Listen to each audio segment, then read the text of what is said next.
The galaxy had watched humans for almost 200 years. Every species that traveled between the stars knew about them. They knew about their strange world, their strange habits, and their very strange patience. Ambassador Zereth stood before the Galactic Council on the day humans first became a topic of serious study. He was a Corvani, a tall reptilian creature with scales the color of copper. He had spent 30 years studying different species, but humans confused him more than any other. They are predators, he told the council. Their eyes face forward. Their teeth can tear flesh. Their bodies are built for hunting. And yet, they smile. They talk. They shake hands with creatures that could kill them, and they do not flinch. The council members shifted in their seats. They had all heard stories about humans. But the strangest thing, Zyreth continued, is their patience. They will endure insults that would start wars between our peoples. They will suffer losses that would drive the Drethkai to blood rage. They will smile and nod and write reports while their enemies mock them to their faces. A Telluri delegate raised one of her many arms. Then they are weak. Why should we fear the weak?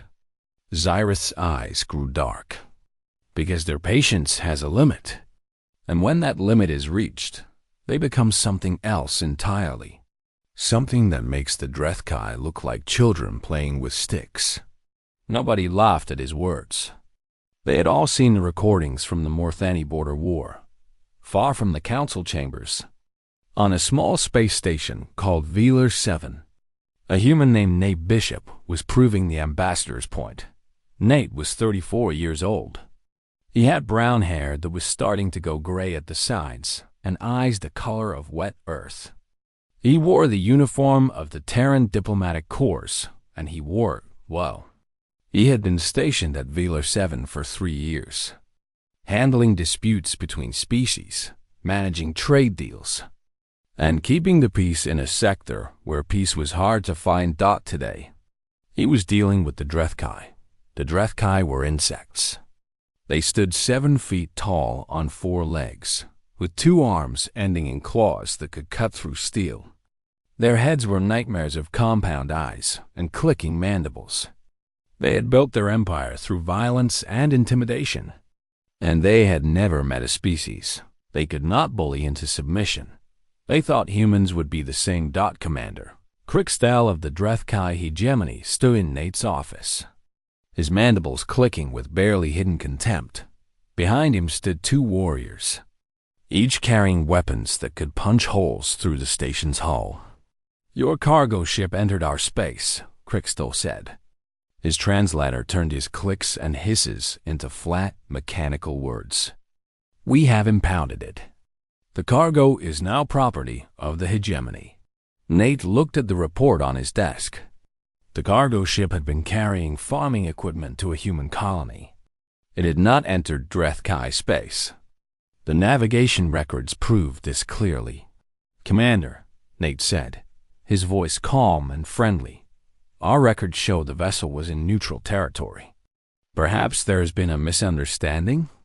"There is no misunderstanding. Your records are wrong. Our records are correct." Nate smiled. It was a warm smile, the kind a patient teacher might give to a difficult student. "I see. Well, perhaps we could review both sets of records together? I am sure we can find some common ground." Krixdal leaned forward. His breath smelled like rotting meat. "There is no common ground. The cargo is ours. If you want it back, you will pay the fine we have set. 1 million galactic credits. The cargo was worth perhaps 50,000 credits. The fine was robbery, plain and simple." Nate's smile did not waver. "I will need to consult with my superiors about this. Can we schedule another meeting for tomorrow?" Krixdal made a sound that might have been laughter. "Consult all you want, human. The price will not change. And next time, perhaps your ships will be more careful about where they fly." He turned and left, his warriors following close behind.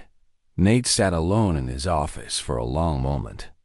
Then he opened a new file on his computer and began to document the incident. It was the 47th time the Drethkai had pulled something like this in the past year. The door opened, and Molly Barnes walked in. She was the station's chief engineer, a woman with red hair and freckles and hands that were always stained with grease. She had grown up on a mining colony and had the tough spirit to prove it.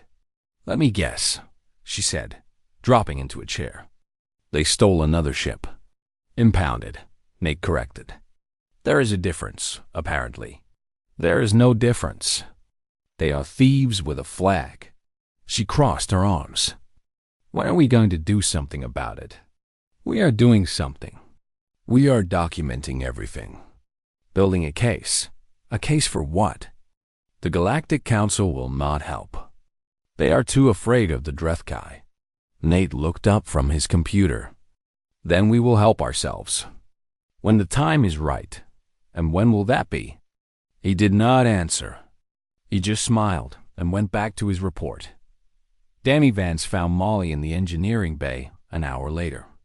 He was the station's security officer, a big man with a shaved head and scars on his knuckles from too many fights. He had served in the Terran Marines before taking this posting, and he still moved like a soldier. "Heard we have visitors," he said. "The bugs." Molly spat the word like a curse. "They took another ship." Nate just smiled at them and scheduled another meeting. Danny nodded slowly.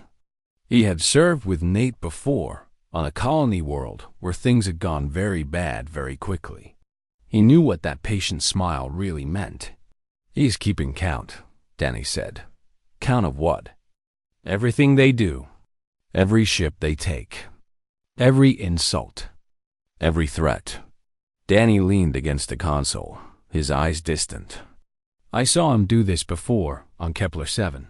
He smiled for 6 months while the local warlord pushed and pushed and pushed." "What happened after 6 months?" Danny was quiet for a moment. "The warlord does not exist anymore. Neither does his army." Nate called in a favor from some friends in the fleet, and by morning, there was nothing left but smoke and silence. Molly stared at him. "Nate did that? Our Nate? The man who apologizes when he bumps into furniture?" "That Nate."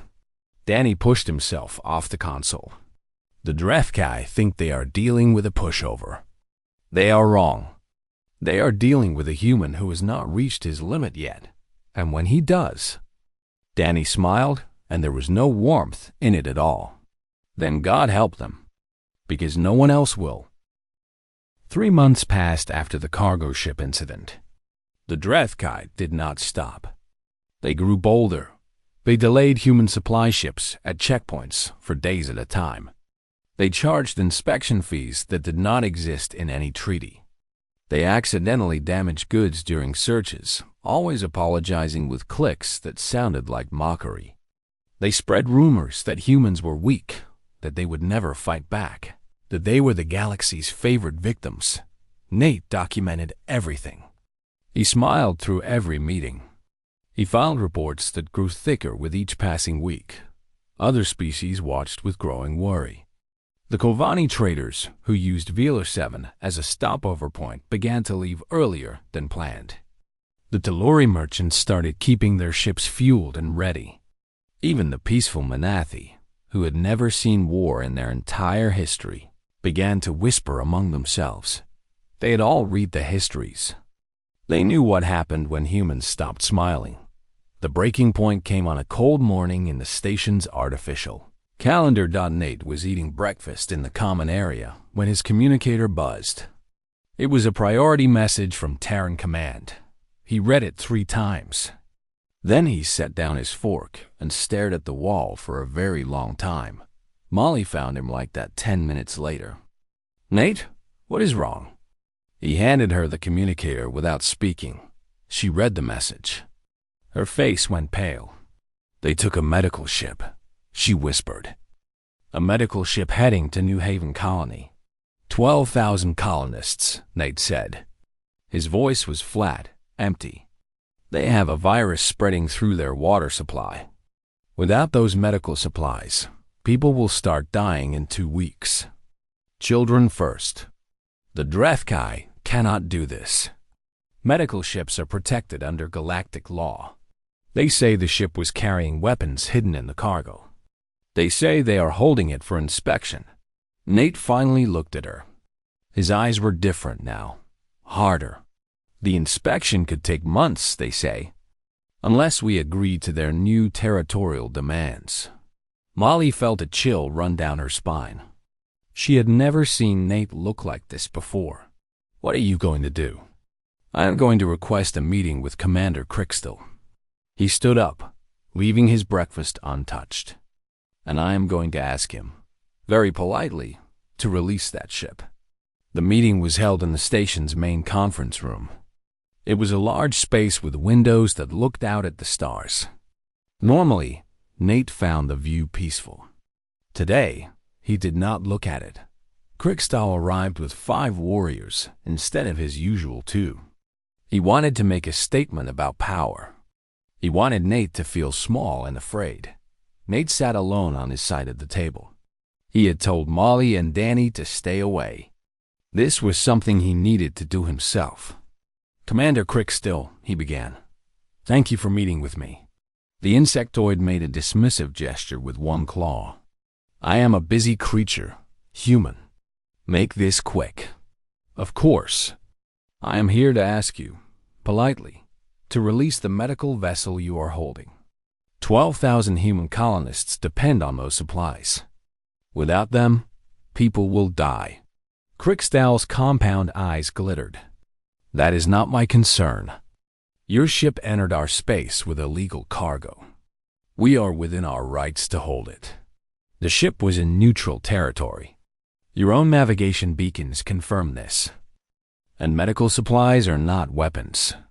Our inspectors believe otherwise. Crickstill leaned back, enjoying himself. But perhaps we could reach an arrangement. If your government agrees to cede control of the Vela sector to the hegemony, we might speed up our inspection process. Nate was quiet for a moment. When he spoke, his voice was still calm, but something underneath had changed. Commander, I want to be clear about something. I am asking you, politely, to do the right thing. I am giving you a chance to end this peacefully. Crickstill laughed. It was an ugly sound, like bones breaking. A chance? You are giving me a chance? Human, you have no power here. You have a small station and a handful of crew. We have warships. We have warriors. We have an empire that has crushed 100 species. What can you possibly do to us? Nate stood up slowly. He walked to the window and looked out at the stars. His reflection in the glass looked tired, old, worn down by years of dealing with creatures like Crickstill. Let me tell you something about my species, he said softly. We come from a world that tried to kill us every single day. The air was too thin in the mountains. The water was poisoned in the swamps. The ground shook and split open without warning. Predators hunted us in the dark. Diseases swept through our tribes like fire. He turned to face Crickstill. And we survived. We did not just survive. We conquered that world. We tamed it. We bent it to our will through patience and persistence and an absolute refusal to give up. Crickstill's mandibles clicked impatiently. A touching story. What is your point? My point is this. We learned patience because we had to. We learned to wait for the right moment, to conserve our strength, to endure suffering that would break other species. But that patience is not weakness, Commander. It is a choice. He took a step closer to the table. His voice dropped lower. And like all choices, it can be unmade. For the first time, Crickstill felt something he had not felt in decades. It was small, just a flutter in his chest. But it was there, Dot. It was fear. You threaten me? He demanded. No, I am warning you. There is a difference. Nate sat back down. His posture was relaxed, but his eyes never left Crickstill's face. Release the medical ship.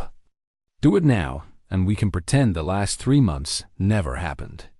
Continue down this path, and you will learn what humans are really like when their patience runs out. Cricksdale stared at him for a long moment. Then he stood, his warriors forming up behind him. You are a fool, he said. You think your words can scare me? I have fought wars. I have killed thousands. You are nothing but a diplomat who smiles too much. He walked to the door, then paused. Your colonists will die, he said over his shoulder. And you will do nothing, because you cannot do anything. That is the truth of it, human. You are weak, and we are strong. The door closed behind him. Nate sat alone in the conference room. The stars turned slowly outside the window. He pulled out his communicator and made a call that he had been hoping he would never have to make. Admiral Monroe? This is Lieutenant Commander Bishop at Velar 7. I am calling in that favor you owe me. There was silence on the other end. Then a woman's voice, rough and tired. How bad is it, Nate? Bad enough. I am going to say the words tomorrow, Katie. Make sure the fleet is ready. Another pause. Are you sure? Nate looked out at the stars. Somewhere out there, 12,000 colonists were counting down the days until their medicine arrived. I am sure, he said. It is time. The day began like any other day on Velar 7. Ships came and went. Traders haggled over prices. The station hummed with the quiet noise of 100 different species going about their business. But something was different. The Corvani traders were gone. They had packed their goods and left during the night, not even bothering to finish their deals. The Telluri had followed them, their many armed bodies moving with unusual speed as they carried their belongings to their ships.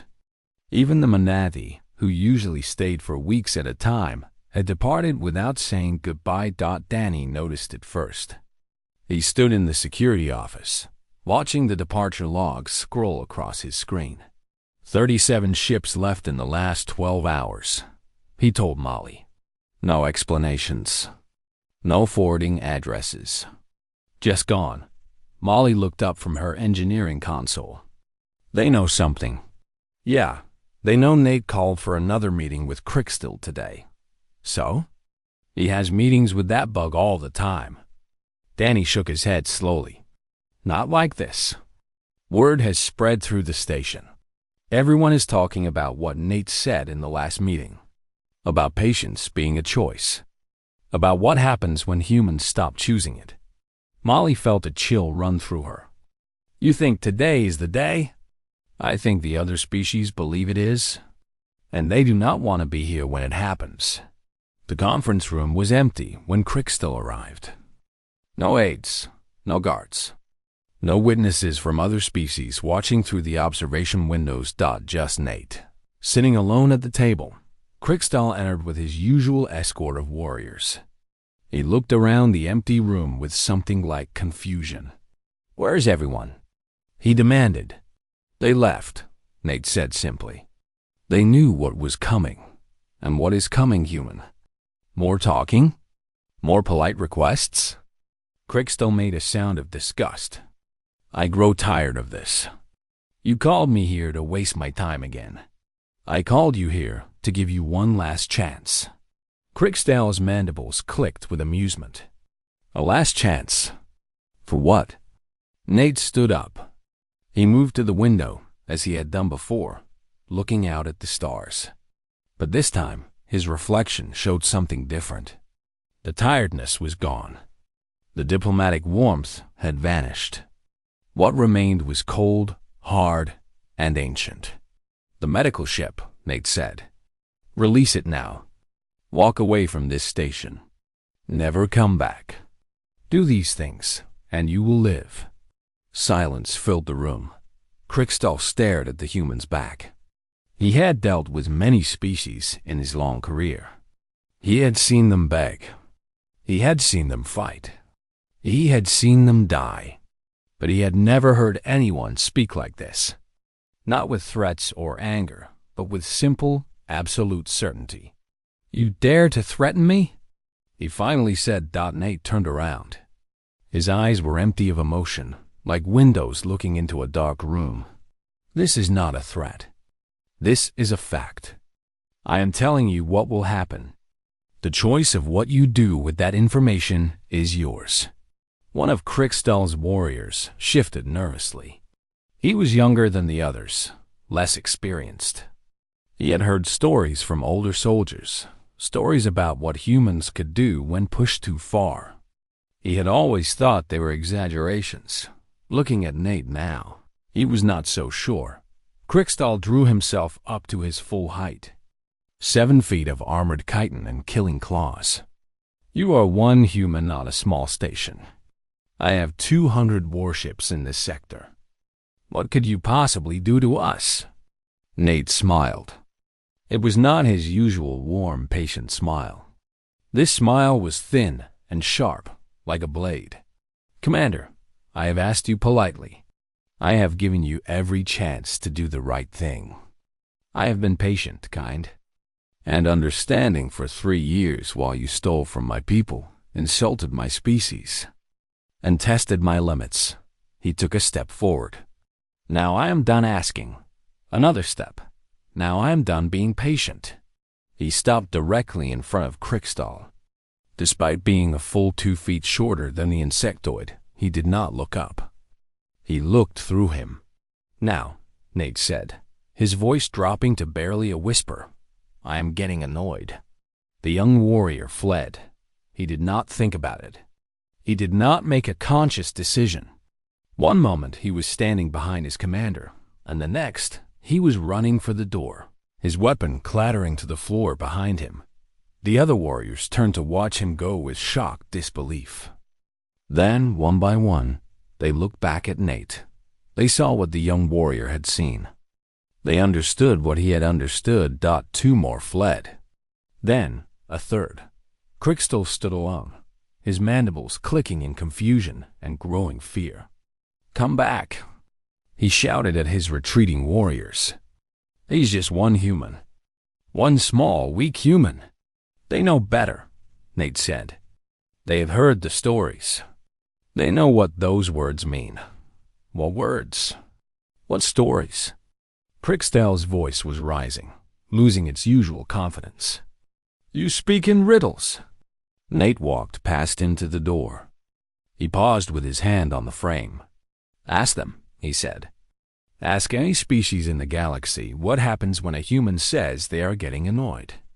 Ask the Morthani. Ask the Kelthar. Ask the dozen other species who thought we were weak and learned otherwise." He opened the door. "Then run, Commander. Run as fast as you can, because you have about 6 hours before the Resolute arrives, and Admiral Monroe is much less patient than I am." Krikstal watched him go. Then he activated his communicator with shaking claws. "All ships," he broadcast on the fleet channel, "prepare for immediate combat operations. The humans are coming." There was a long pause. Then a voice came back, one of his ship captains. "Commander, what did they say?" "What do you mean? What did they say?" "The human. What words did he use?" Krikstal swallowed. "He said he was getting annoyed." Silence. Then, one by one, the channel filled with sounds. Ships powering up their engines. Crews scrambling to battle stations. Captains shouting orders. Not orders to fight, orders to flee. "What are you doing?" Krikstal screamed. "Stand and fight. We have 200 ships. They cannot possibly match our numbers." "Commander," the captain said, his voice filled with old fear. The Morthani had 500 ships. The Kelthar had 800.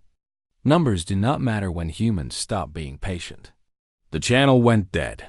Krikstal stood in the empty conference room, listening to the sound of his fleet tearing itself apart in panic.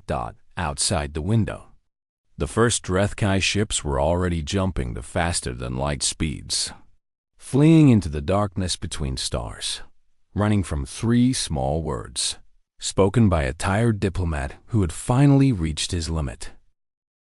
The Resolute dropped out of faster-than-light travel exactly 6 hours after Nate spoke those words. It was a battleship, one of the largest in the Terran fleet. Its hull was black as space itself, broken only by the running lights that traced its outline like stars. Behind it came 11 more ships. Cruisers and destroyers, their weapons already powered and ready. A small fleet by galactic standards. Against the full might of the Drethkai hegemony, it should have been nothing. It was not nothing. Admiral Katie Monroe stood on the bridge of the Resolute. She was 50 years old, with gray hair cut short and eyes that had seen too many battles. She had commanded ships since she was 23. She had never lost. "Status report," she said. Her tactical officer looked up from his screens. His name was Luke Palmer, and he had been with the Admiral for 15 years. "Drethkai fleet is in chaos, ma'am. They started scattering the moment we arrived. Looks like about 90 ships fled during the past 6 hours. Another 40 are trying to form a defensive line. The rest are still trying to figure out what to do. And the medical ship? Being held at their forward base, about 2 million kilometers from our current position." Katie nodded slowly. "Open a channel to the Drethkai command." The main screen flickered, and Crickstall's face appeared. He looked different from how he usually looked. His compound eyes were wide.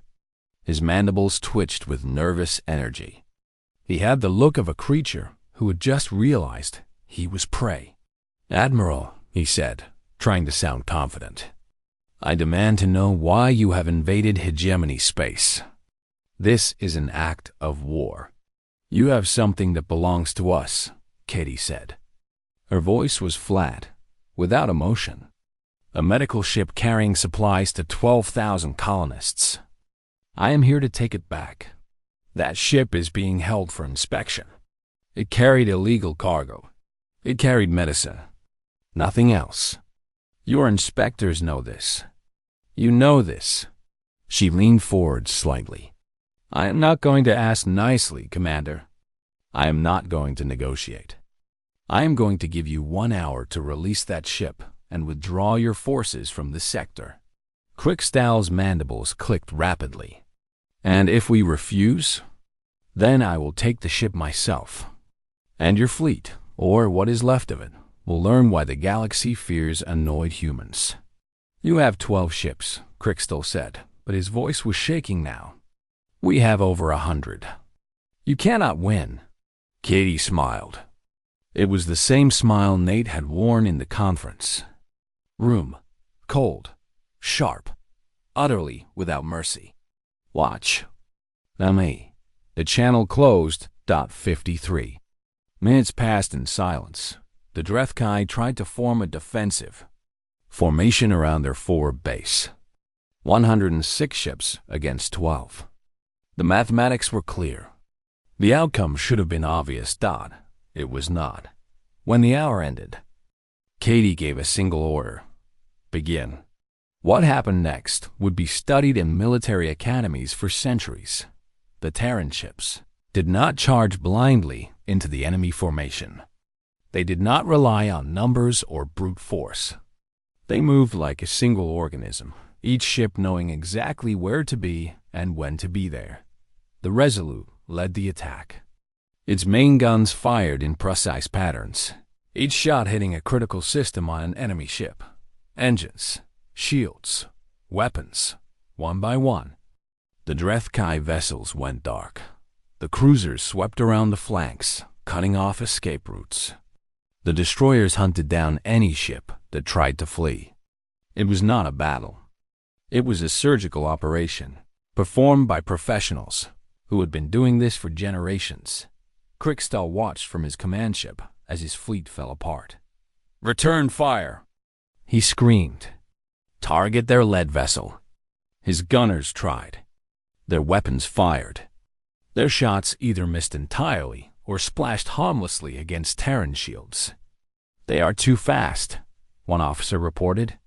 "Their movements are impossible to predict." "Then predict them." Crickstall grabbed the officer by his throat. They are just machines. They follow patterns. Find the patterns. Commander, there are no patterns. The officer's voice was hollow with despair. They are not fighting like machines. They are fighting like predators. A massive explosion rocked the ship. Alarms screamed throughout the bridge. What was that? They took out our main engine, Commander. We are drifting. Crickstall released the officer and stared at the view screen. The Resolute was turning toward him, its guns glowing with barely contained energy. He had two choices. He could fight and die, or he could surrender and live. He chose to live. All ships, he broadcast on the fleet channel, stand down. Cease fire. Lower shields. The shooting stopped.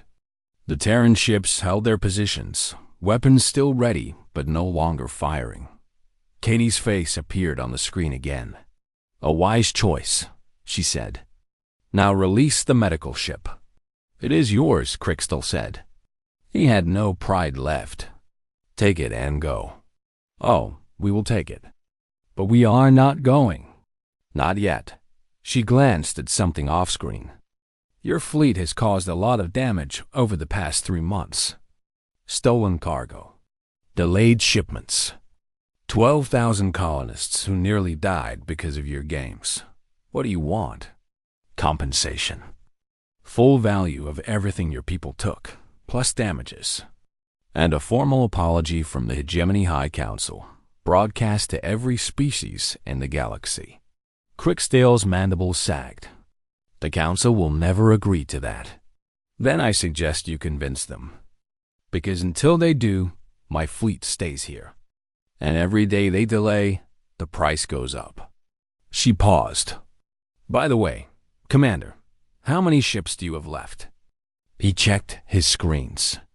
His blood ran cold. 62, he whispered. You started with 106. That means in 53 minutes, my 12 ships destroyed or disabled 44 of yours. Katie leaned back in her chair. Imagine what we could do in an hour. Imagine what we could do in an hour. Or a day. Or a week. Crickstall imagined it. The image made him want to vomit.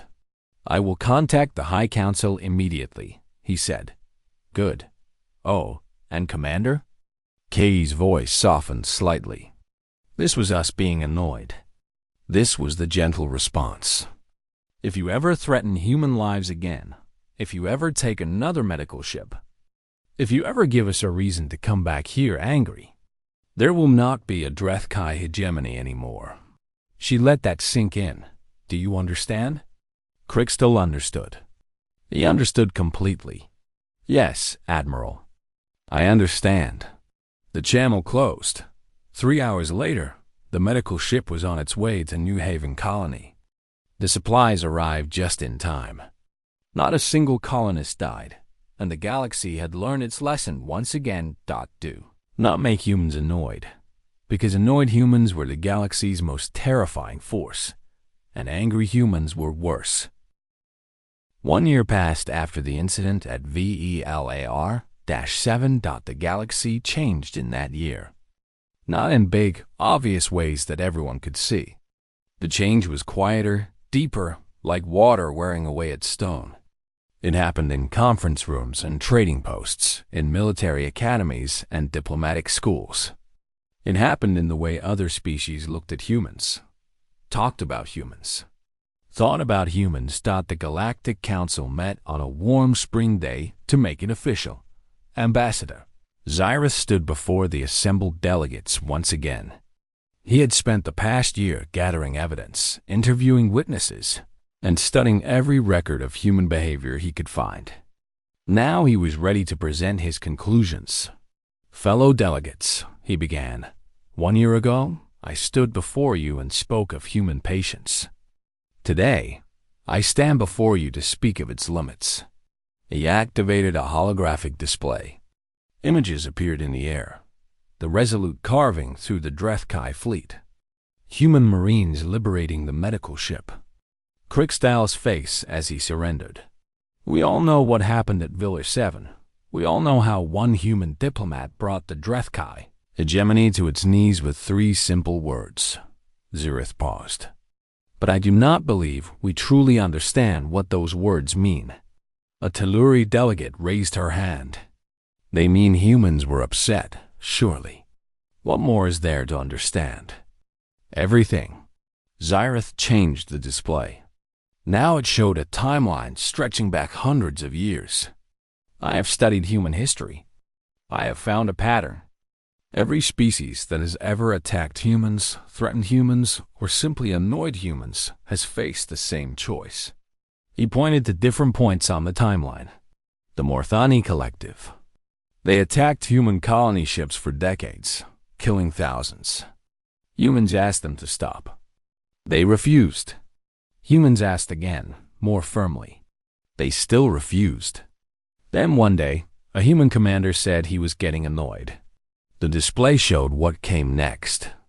Empty space where planets used to be. Debris fields that once were fleets. The Morthani do not exist anymore. The chamber was silent. The Kelthar Empire. They enslaved human prisoners of war, treated them as animals. Humans negotiated for their release. The Kelthar laughed at them. Then, a human ambassador said she was getting annoyed. More images. More destruction. The Kelthar Empire is now the Kelthar Reservation. 12 billion people, once rulers of 100 worlds, now confined to a single continent on their homeworld. Zirith turned to face the delegates directly. Do you see the pattern? Humans do not start fights. They do not seek war. They try, again and again, to solve problems peacefully. They endure insults and injuries that would drive any of our species to immediate violence.